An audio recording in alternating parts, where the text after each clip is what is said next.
Selamat pagi anak-anak.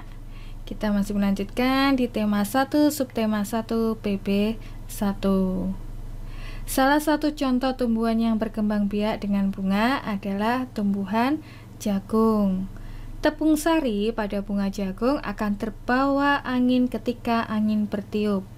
Tepung sari yang terbawa angin sebagian akan jatuh di kepala putik yang terletak di bagian bawah bunga pada pohon jagung yang lain.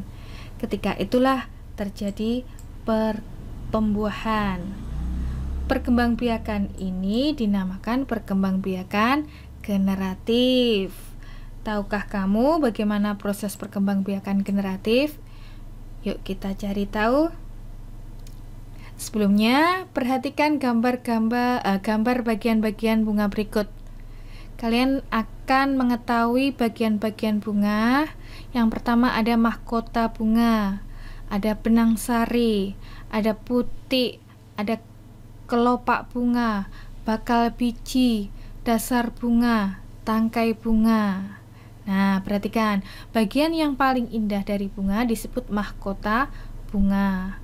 Putik terletak di tengah itu adalah alat kelamin betina, sedangkan benang sari adalah alat kelamin jantan. Pada putik, bagiannya sendiri yang paling atas disebut kepala putik, kemudian bawah kepala putik yaitu tangkai putik. Sedangkan benang sari atau alat kelamin jantan yang atas namanya kepala sari, bawahnya kepala sari yaitu kepala putik. Itulah bagian-bagian bunga. Kalian harus tahu ya. Kalian harus mempelajari bagian-bagian bunga ini. Perkembangbiakan generatif itu disebut perkembangbiakan secara kawin, yaitu melalui proses penyerbukan dan pembuahan. Nah, apa sih yang dimaksud dengan penyerbukan? Penyerbukan yaitu melekatnya atau jatuhnya serbuk sari ke kepala putik. Jadi serbuk sari akan jatuh ke kepala putik, yang itulah dinamakan penyerbukan. Setelah terjadi penyerbukan pada serbuk sari, tumbuh bulu serbuk sari yang menuju ke ruang bakal biji. Kemudian serbuk sari akan masuk ke ruang bakal biji melalui bulu serbuk sari. Di dalam ruang bakal biji terjadi pembuahan, yaitu peleburan serbuk sari atau sel kelamin jantan atau spermatozoid dengan kepala putik atau sel kelamin betina atau sel telur. Nah, hasil dari pembuahan itu sendiri dinamakan zigot. Zigot akan berkembang menjadi lembaga. Lembaga berkembang menjadi bakal biji. Bakal biji sendiri berkembang menjadi biji dan bakal buah. Kemudian bakal buah berkembang menjadi daging buah. Lembaga yang berada di dalam biji merupakan calon tumbuhan baru. Nah, jadi jika kalian makan buah mangga, di dalamnya ada biji. Nah, biji itulah yang merupakan calon tumbuhan baru. Tumbuhan yang berkembang biak secara generatif, ingat, penyerbukan secara kawin, yaitu contohnya tanaman padi, mangga, durian, dan jambu. Itu tadi tentang perkembangbiakan generatif. Nanti kalian ada tugas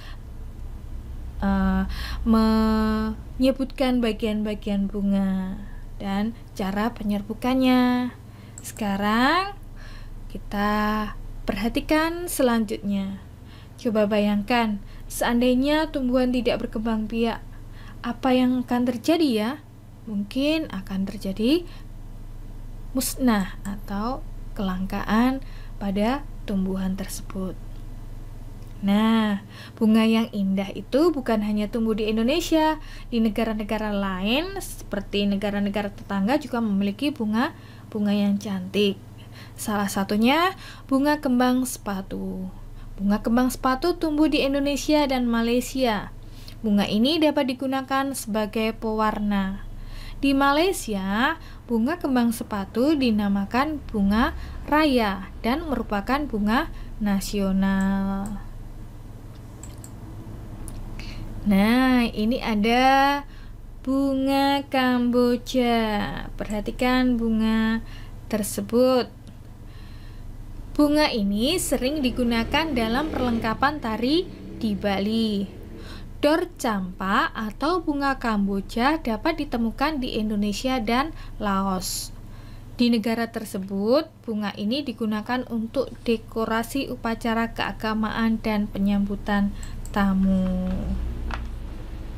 Nah, itu tadi tentang bunga-bunga yang kita miliki dengan mirip dengan negara tetangga. Wah, ternyata kita akan belajar tentang ASEAN.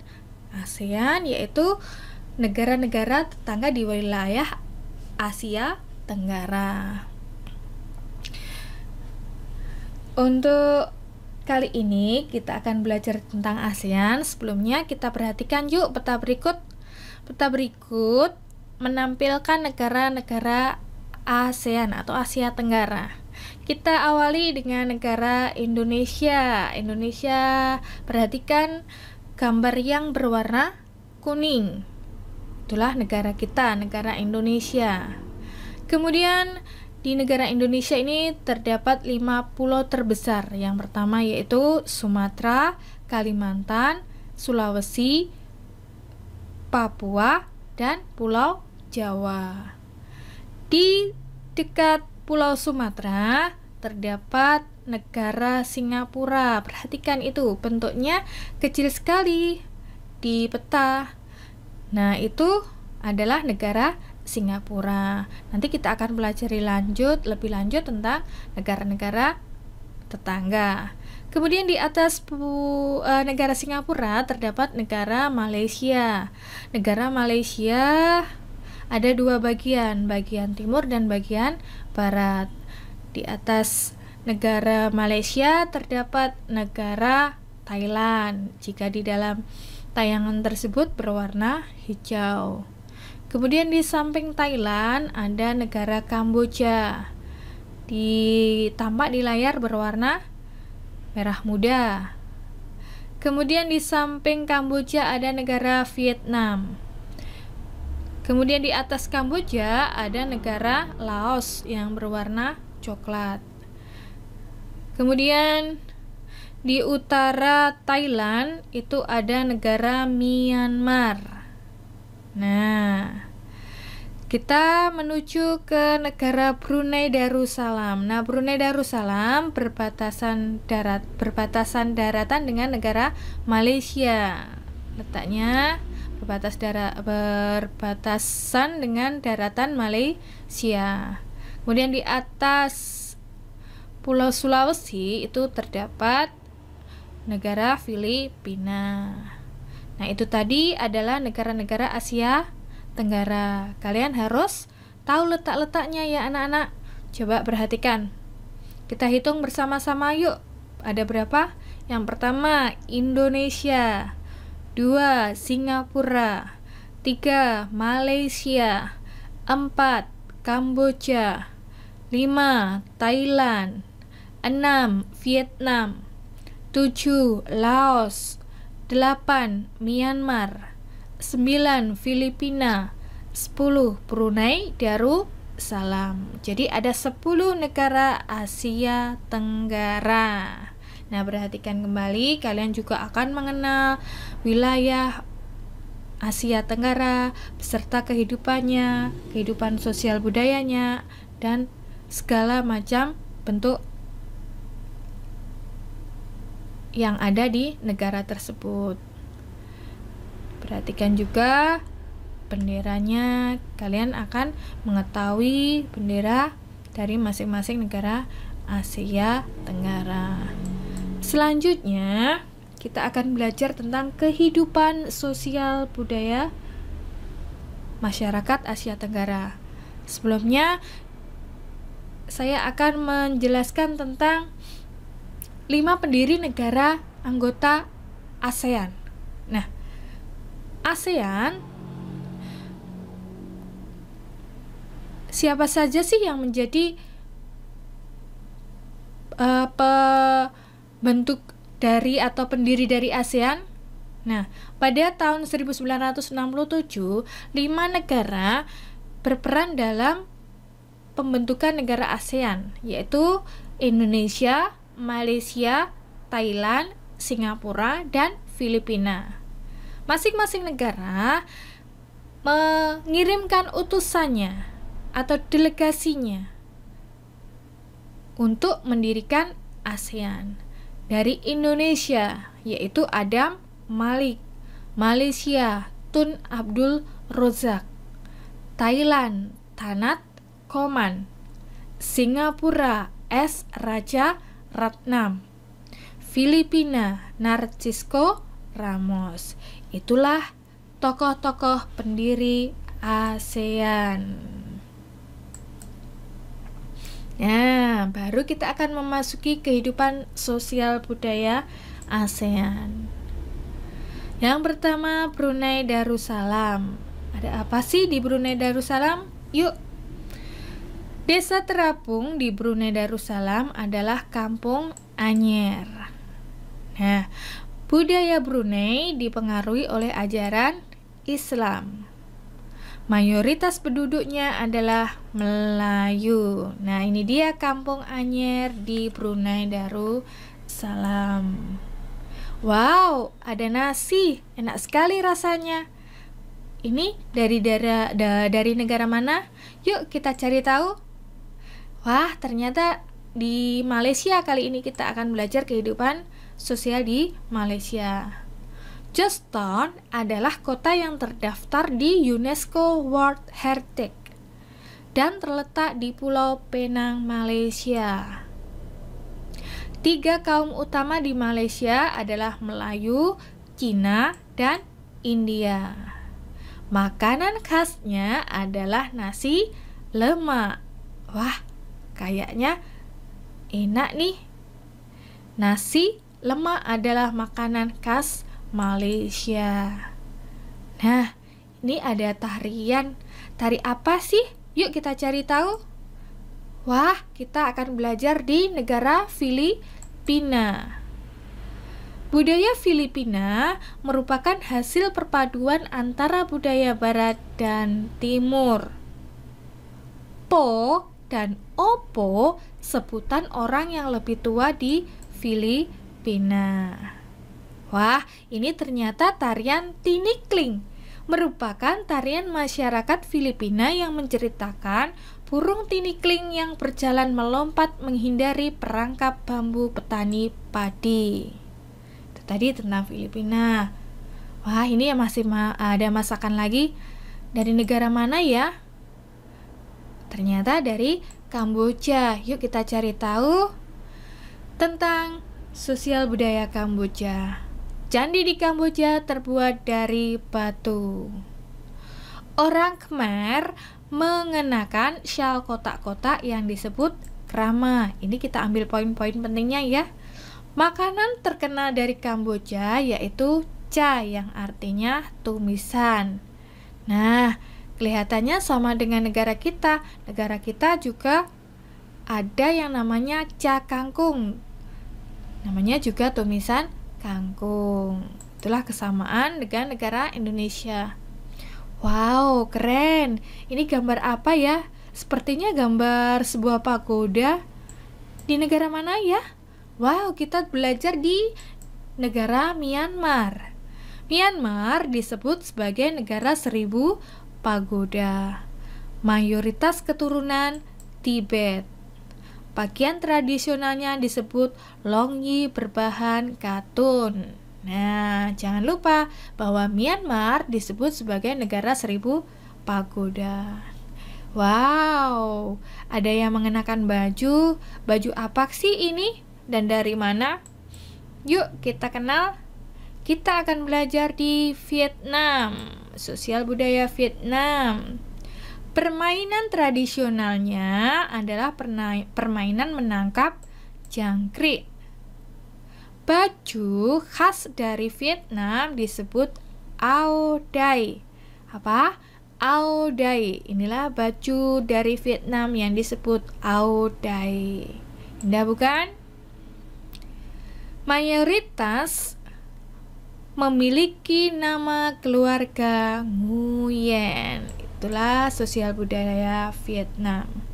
Wow, ada sepak bola, maksud saya ada bola seperti bola takraw di Indonesia ya.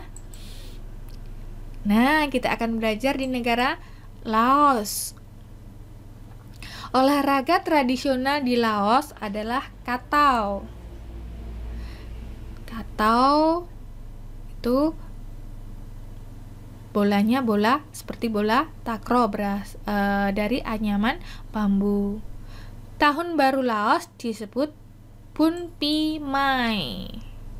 Makanan utama Laos adalah nasi atau beras ketan. Upacara pemberian sedekah di Laos disebut Sai Bat. Itu tentang Laos.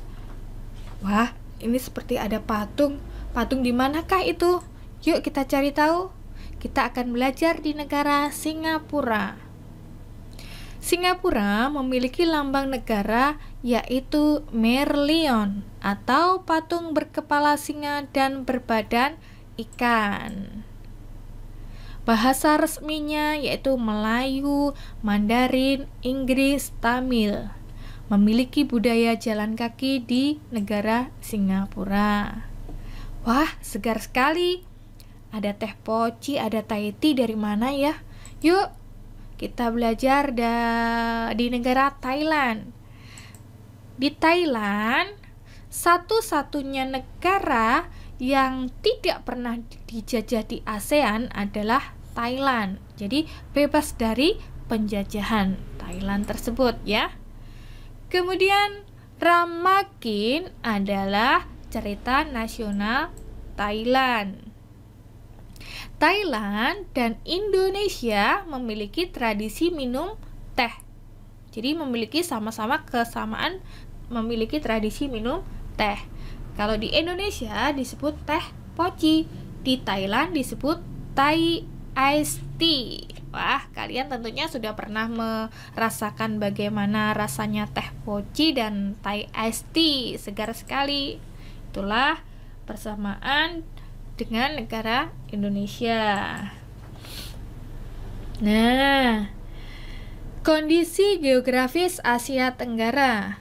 Letak geografis Asia Tenggara berada di antara 3 perairan, yaitu Samudra Hindia dan Teluk Benggala di bagian barat, Laut Cina Selatan di utara.